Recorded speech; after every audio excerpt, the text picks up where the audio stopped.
What's up, M16 gang? It's Jester M16 back with another video, man. What's up, guys? You read that title. We got a new story time out today. I haven't put one out in a while, so I figure you guys will enjoy this. And this done happened. It was some time ago since I've delivered packages, but big shout out to Louisette St. Ford. She was the winner of M16 season. Hope you enjoy the cardiac glasses. Those specific pairs, the C lenses or the C frames, are my favorite pairs right now. So I hope you enjoy them. Also, don't forget to follow Louisette on YouTube. Also on the screens on the description down below, and her Instagram is on the screen in the description down below. But I know y'all ready for the story time, so let's jump right into the story time. So first, let me start by saying I'm not afraid of the dark, but there's a difference between dark and like dark, like where you really can't like see in front of your hand type thing. And I'm not gonna name the company's name that I had worked there for the time, but I can tell you that they paid pretty much every day, depending on what type of well, actually they did pay every day. It was 2 weeks, but they paid after every route. You had set up that certain way for the direct deposit, and they had sent me to San Antonio, Florida for the route. And the shift I was working was about 3:30 in the morning to about 8 o'clock in the morning. And I wasn't used to really working. I was used to working like I guess you could say like a 9 to 1 or something like that. And I'd never been to San Antonio, Florida. I didn't even know there was a San Antonio in Florida. So I went to San Antonio, Florida. And now I think about it, they knew what they was doing because the route paid way more than what the usual routes were. More so based around Tampa. And the package, like the route had less packages on it. Usually it'd be like around like 50, 60 stops. This only had like 23 stops to it. So I was like, okay, I'm gonna hop on it and they pay more. So it was a reason behind that. So first red flag I should have noticed before the route had even, before the route even started was, the route was, the city was 56 minutes away from where I was at. And usually I don't have to put that much gas in when I'm delivering packages and whatnot at the time. So that was already the first red flag. Two, when I was getting there, I seen the sign that said Dade City, San Antonio, Florida. Thinking, I've never really been out that far before delivering packages, so I'm thinking Dade City, like Miami. I'm like, we're nowhere near Miami. So that was number two.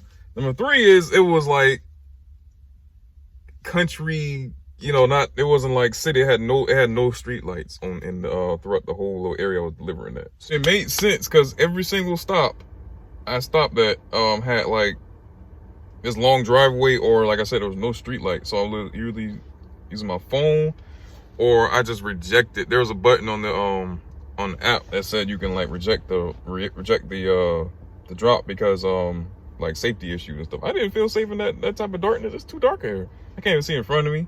It's not no like regular outside noise. Usually you can hear something, some type of animal, some type of cricket, frog, something that's going on outside, and it's dark. It's too quiet out here. I can't tell you about like out of like 23 stops, I probably completed about like 5.5 or 6, because they had like some of them did have where they had a long driveway, but they had fences. They had that do not enter type of thing. You only see that really like in the country part. So I dropped off right in the front and notified the owner that the package was delivered, and I went about my business. I don't even know if they got the notification or not, but no, I was trying to stick outside the car more than like 10 seconds. So I drop it off on the fence and keep it moving. The last stop kind of like pretty much finalized everything else for this route.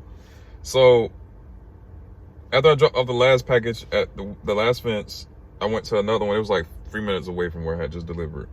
I pull up to the gate and it said do not enter to the side, but the gate was open.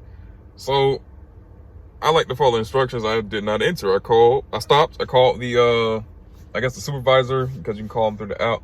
Let him know it says do not enter this, but it doesn't look safe. It's already pitch black out here. I'm like, do you want to proceed with this this drop off? Can I just leave it at the gate or put it somewhere else, alternative than the front door? He assured me that it was safe.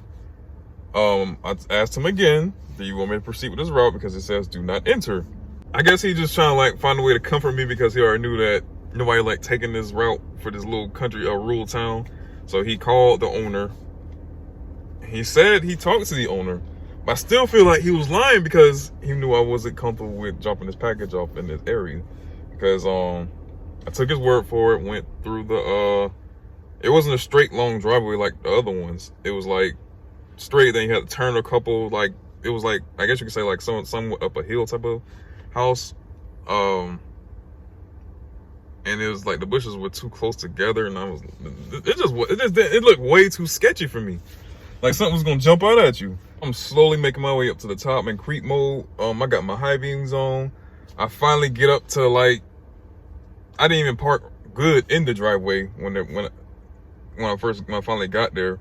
I stopped for about like a good minute to make sure nothing was outside the car before I hopped out, because some of these people got dogs and they don't put like notifications, like they don't let us know there's no dogs and before you deliver the package or whatever.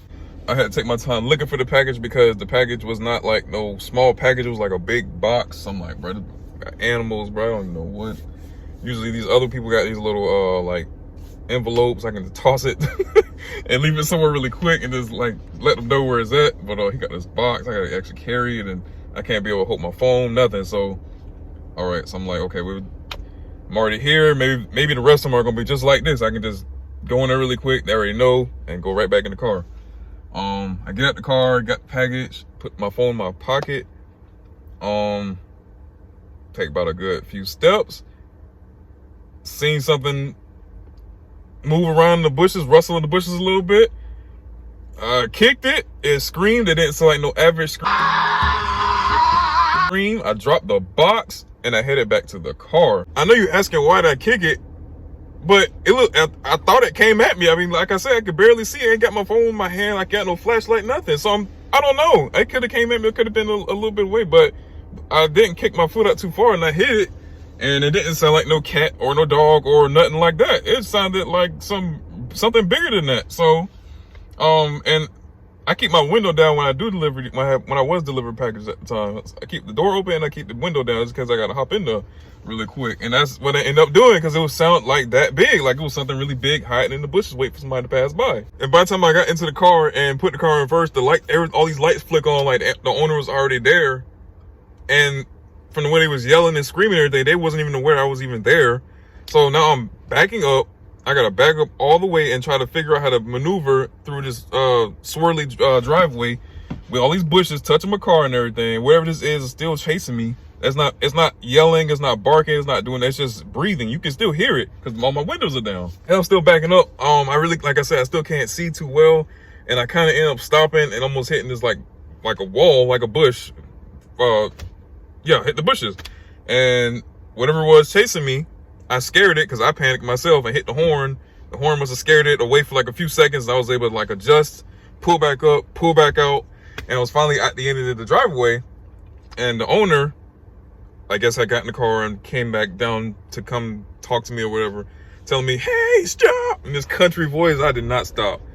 At that time, I determined my safety was at risk in this little rural town. I did not feel safe. I called them. My supervisor that was supposed to be on the clock told him my safety's at risk. I do not feel comfortable delivering on this route no more. I'm heading back to the station. I'm dropping all these packages off. I'm done for the day.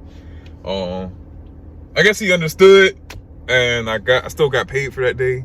I mean, for that route, even though I didn't finish, I got like 6 packages or 5.5 packages off.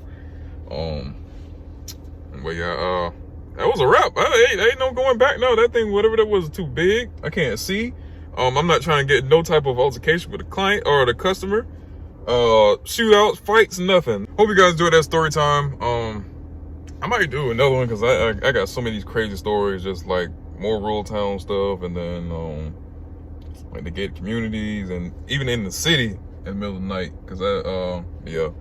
Let me know in the comment section if you want to see another story time, because I got plenty more delivered packages. Because I had did it for a while when I was delivering packages. But yeah, don't forget to like, subscribe, no cancel down below.